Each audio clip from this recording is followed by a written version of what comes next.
사랑하는 제주제 침례교회 성도 여러분, 한 주간 평안하셨습니까? 이 시간 교회 소식을 먼저 알려드리도록 하겠습니다. 다음 주 4월 26일 함께 모여 예배드리기를 소망합니다. 체온계를 통해 체온을 체크하고 마스크와 거리두기를 두어 앉아서 예배드릴 수 있기를 소망합니다. 불편하시더라도 참아주시고 얼굴 뵙기를 바랍니다. 연세 많으신 어르신들의 건강을 위해서도 계속해서 기도 부탁드립니다. 기도함으로 2020년 4월 19일 주일 예배를 하나님께 올려드리도록 하겠습니다. 내가 소리내어 여호와께 부르짖으며 소리내어 여호와께 간구하는도다. 내가 내 원통함을 그의 앞에 토로하며 내 우환을 그의 앞에 진술하는도다. 내 영이 내 속에서 상할 때에도 주께서 내 길을 아셨나이다. 내가 가는 길에 그들이 나를 잡으려고 올무를 숨겼나이다. 오른쪽을 살펴보소서. 나를 아는 이도 없고 나의 피난처도 없고 내 영혼을 돌보는 이도 없나이다. 여호와여, 내가 주께 부르짖어 말하기를 주는 나의 피난처시요 살아있는 사람들의 땅에서 나의 분기시시라 하였나이다. 나의 부르짖음을 들으소서. 나는 심히 비천하니이다. 나를 핍박하는 자들에게서 나를 건지소서. 그들은 나보다 강하니이다. 내 영혼을 옥에서 이끌어내사 주의 이름을 감사하게 하소서. 주께서 나에게 갚아주시리니 의인들이 나를 두르리이다. 구원의 은혜를 허락해 주신 하나님 감사드립니다. 오늘도 코로나19와 사회적 거리두기에 동참하여 함께 모이지 못하고 온라인으로 예배드리지만 각 처소에서 진심으로 드려지는 성도님들의 예배를 기뻐 받아주시기를 소망합니다. 오랫동안 만나지 못함에 안타까움 속에 있습니다. 혹여라도 이 기간 약해진 심령들이 있다면 주님의 손길로 위로하시고 회복시켜 주시옵소서. 낙심하고 침체된 영혼이 있다면 살아계신 하나님의 능력을 경험케 하여 주시옵소서. 내가 부르짖음에 응답하시는 하나님을 경험하는 기회의 시간들이 되게 하시고 이 시간 그 하나님이 함께하심을 깨닫고 내 삶을 하나님과 함께하는 삶이 되도록 결심하는 복된 시간이 되게 하여 주시옵소서. 우리를 사랑하사 언제나 우리의 소리에 귀 기울이시며 응답하시고 함께 해주시는 예수 그리스도의 이름으로 기도합니다. 아멘. 오늘 함께 은혜 나눌 말씀 사도행전 14장 1절에서 7절 말씀입니다. 다 함께 읽겠습니다. 이에 이고니온에서 두 사도가 함께 유대인의 회당에 들어가 말하니 유대와 헬라의 허다한 무리가 믿더라. 그러나 순종하지 아니하는 유대인들이 이방인들의 마음을 선동하여 형제들에게 악감을 품게 하거늘 두 사도가 오래 있어 주를 힘입어 담대히 말하니 주께서 그들의 손으로 표적과 기사를 행하게 하여 주사 자기 은혜의 말씀을 증언하시니 그 시내의 무리가 나뉘어 유대인을 따르는 자도 있고 두 사도를 따르는 자도 있는지라. 이방인과 유대인과 그 관리들이 두 사도를 모욕하며 돌로 치려고 달려드니 그들이 알고 도망하여 루가오니아의 두 성 루스드라와 더베와 그 근방으로 가서 거기서 복음을 전하니라. 이 시간 우리 옆에 있는 가족들과 인사하겠습니다. 사랑합니다. 축복합니다. 은혜 많이 받으십시오. 반복 속 선택이라는 말씀으로 함께 은혜를 나누길 원합니다. 사도 바울 일행은요, 구브로 섬에서 배를 타고 밤빌리아의 버가를 찾아갔습니다. 바울 일행은 버가를 지나쳐서 타우루스 산맥을 넘어 비시디아 안디옥으로 찾아가죠. 그곳에서 수개월 동안 머물며 복음을 전했습니다. 그 복음을 전한 바울 일행을 시기한 유대인들로 인해서 비시디아 안디옥에서 쫓겨나 오늘 본문 속 이고니온으로 도착을 하게 됩니다. 이고니온은 비시디아 안디옥에서 동남쪽으로 약 180km가 떨어진 곳에 있는 지역으로 비시디아 안디옥에서 이고니온으로 가려면 30개의 산을 넘어야 한다고 합니다. 비시디아 안디옥에서 그나마 가장 가까운 거리에 있던 도시였고 클라우디우스 황제의 이고니온이라고 부를 정도로 교통과 또 군사적으로 아주 중요한 요충지였다고 합니다. 바울이 이고니온으로 간 그 이유, 우리가 잘 알다시피 바울은 전도자로서 복음을 전하기 위해 비시디아 안디옥에서 떠나 이고니온으로 향했습니다. 이전에 가는 곳곳 유대인들의 시기와 회방 속에서 위협을 당하고 쫓겨났음에도 그 전도자의 사명을 버리지 않고 계속해서 이어나갈 수 있었던 그 이유가 뭘까요? 그것은 바울이 자신의 삶을 통해서 확인한 함께 하시는 하나님의 그 능력과 은혜가 있었기 때문입니다. 기독교는요, 아주 중요한 전제가 있습니다. 하나님이 계시다는 전제입니다. 그리고 하나님이 일하신다는 전제입니다. 그리고 하나님이 이미 일하셨다는 전제입니다. 그렇게 하나님이 일하시고 완성하신 결과를 인간에게 복으로, 은혜로 주셨다는 전제입니다. 이 전제가 있기에 기독교가 전하는 소식을 우리는 복음이라고 부를 수 있습니다. 이미 결과를 전제로 하는 기독교의 신앙 양식과 신이 행한 것이 없는 타 종교, 그래서 아무런 결과가 없는 이방 종교, 모든 것이 이제부터 인간의 행동에 따라 달라지는 죄의 종교의 종교 양식은 완전히 다를 수밖에 없습니다.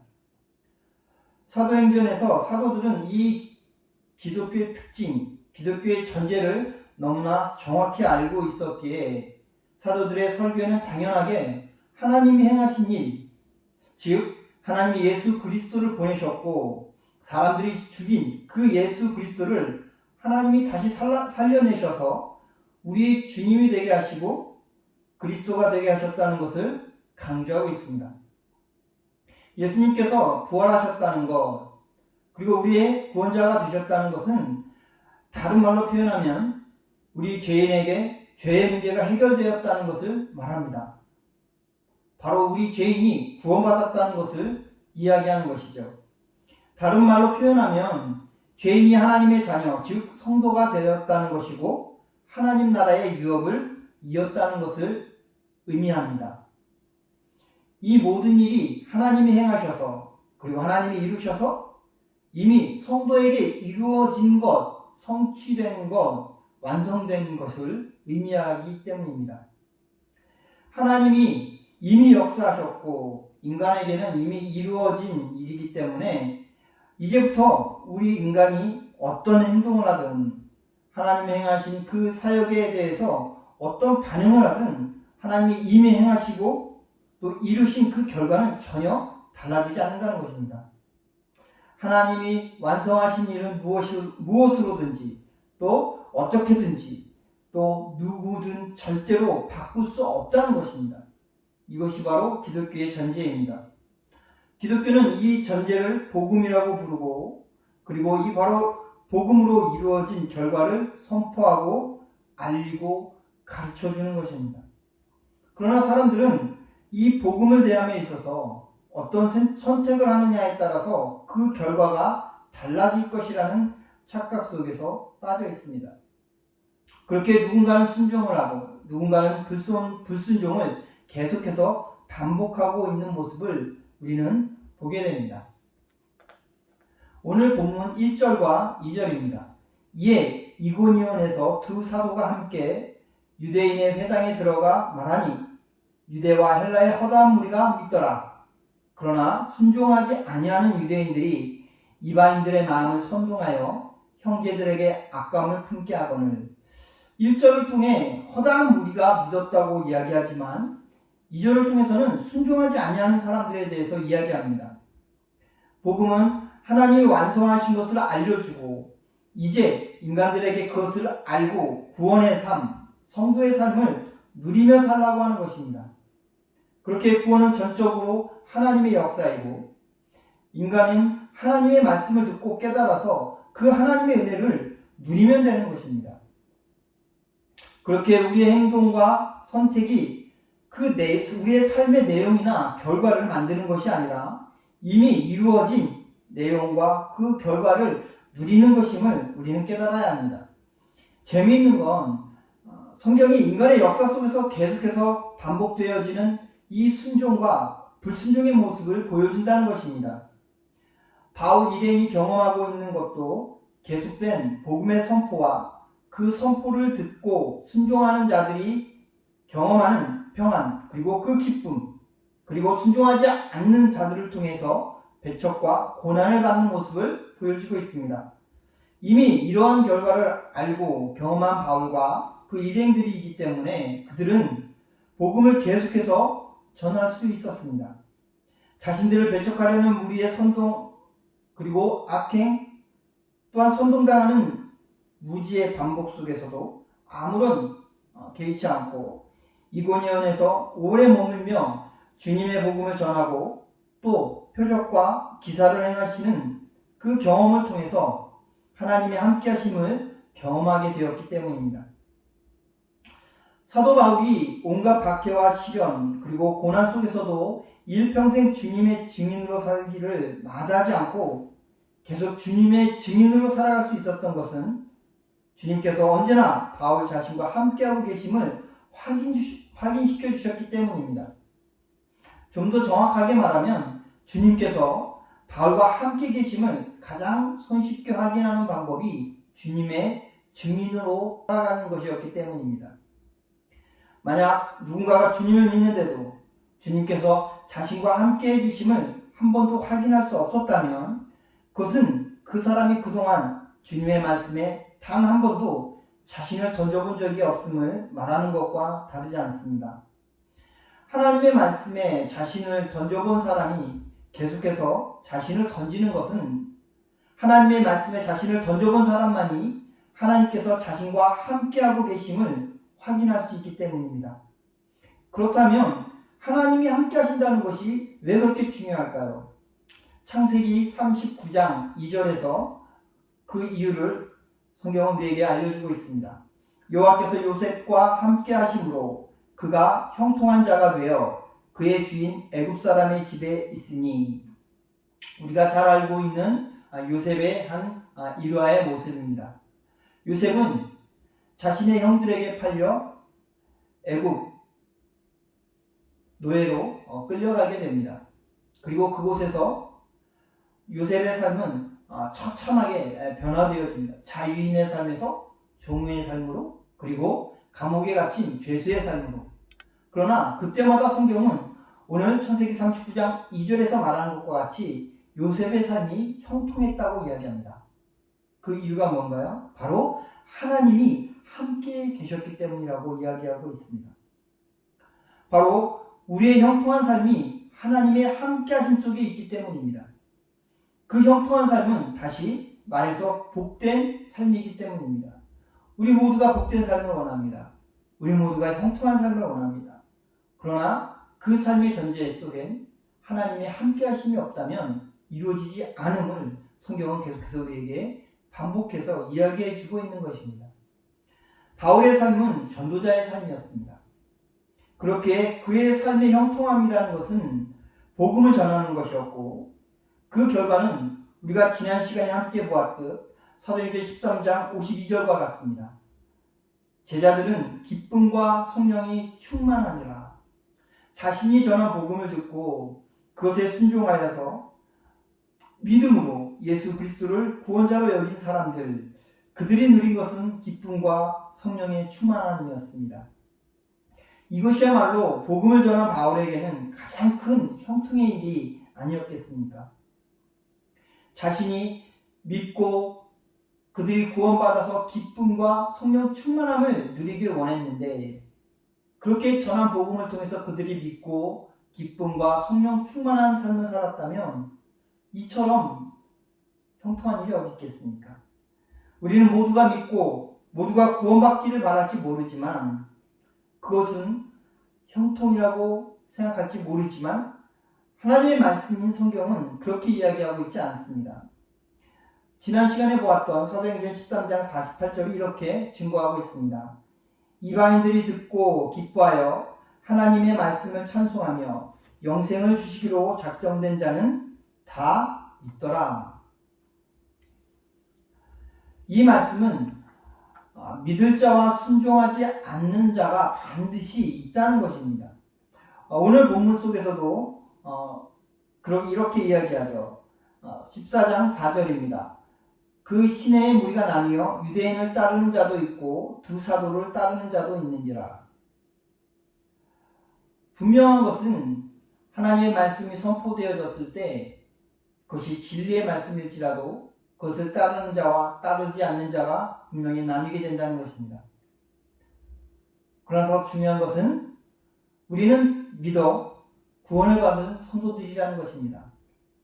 그렇기에 이미 결과로 성취하시고 완성하신 것을 누릴 수 있습니다. 하나님이 함께 하시기에 그 형통을 누릴 수 있습니다. 그러나 우리의 삶 속에서 나 자신을 하나님께 던져내지 않는 이상 그것을 누리기란 어렵다는 것을 성경은 우리에게 알려줍니다. 여러 상황 속에서 이런저런 핑계를 대며 요 모양 저 모양으로 빠져나가면서 세상과 하나님께 양발을 걸칠 채 살아가는 삶 속에서 어떻게 하나님의 것을 누릴 수 있겠습니까? 그 하나님 것을 그러면서도 누리려고 한다는 것은 우리의 욕심이요 허망한 꿈일 뿐임을 성경은 오늘도 우리에게 알려주고 있습니다. 인간은 자신의 것을 움켜쥔 채 내려놓지 않으려고 애쓰는 존재입니다. 그렇기에 성경은 계속해서 그 움켜짐을 펼쳐 하나님께 자신을 드리라고, 그리고 그 드림이야말로 하나님의 함께 하심을 통해 형통을 누릴 유일한 방법이라고 계속해서 반복해서 말하고 있습니다. 비시디아 안디옥에서도 유대인들에 의해 시기와 핍박을 받았던 바울 일행은 이고니온에서도 동일한 경험을 하게 됨을 우리는 보지 않습니까? 그리고 또다시 바울은 자리를 옮겨서 루스드라와 더베로 떠나 그곳에서 또 다른 영혼들에게 복음을 전하게 됩니다. 어찌 보면 이고니온에 있는 더 많은 사람들이 예수 그리스도를 통해서 기쁨과 성령 충만함을 누릴 수 있었을 것입니다. 그러나 그곳에서 자신을 하나님께 던지지 못하고 자신의 움켜쥔 것을 여전히 움켜쥔 채 그것을 내어놓지 못했던 사람들로 인해서 어찌 보면 더 많은 사람들이 누릴 수 있었던 그 기쁨과 성령 충만함은 이제 이고니온을 떠나 루스드라와 더베로 옮겨지는 것을 우리는 오늘 보게 됩니다. 사랑하는 성도 여러분, 우리에게 기회가 많을 것 같지만 기회가 많지 않습니다. 이제 선택함에 주저하지 말아야 합니다. 어쩌면 지금 이 시간이 마지막 유일한 기회일 수도 있습니다. 예수 그리스도를 통해 이루신 하나님의 은혜를 믿음으로 구원의 기쁨과 영원한 생명을 소유하시기를 바랍니다. 복음을 듣고 순종치 아니함으로 구원의 기쁨과 영원한 생명을 잃어버리지 마시길 바랍니다. 신실하게 하나님의 말씀을 믿음에도 모함을 받거나 시련을 얻거나 불이익을 당할 때, 그래서 내 뜻과 무관한 삶이 전개될 때 절망하거나 두려워하지 마십시오. 어쩌면 그 길이야말로 내 자신의 삶을 통해서 하나님이 그 뜻을 이루시기 위한 신비로운 섭리의 길일 수 있습니다. 이제 나의 삶을 하나님께 온전히 던짐으로 내 삶 속에서 늘 함께 하시는 하나님을 누리는 형통의 삶을 살아가시기를 바랍니다. 우리는 계속해서 매주일 이처럼 반복된 하나님의 말씀을 듣습니다.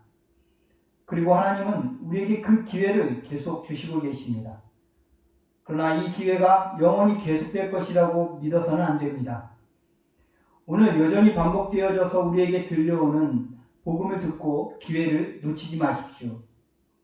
나의 죄를 위해 십자가에서 죽으시고 부활하셔서 나의 죄를 용서하시고 나를 하나님의 자녀 삼아 주시고 있다는 그 복음의 말씀을 믿고 순종함으로 기쁨 그리고 성령 충만한 삶을 누리시는 저와 제일교회 모든 성도님들이 되시기를 바랍니다.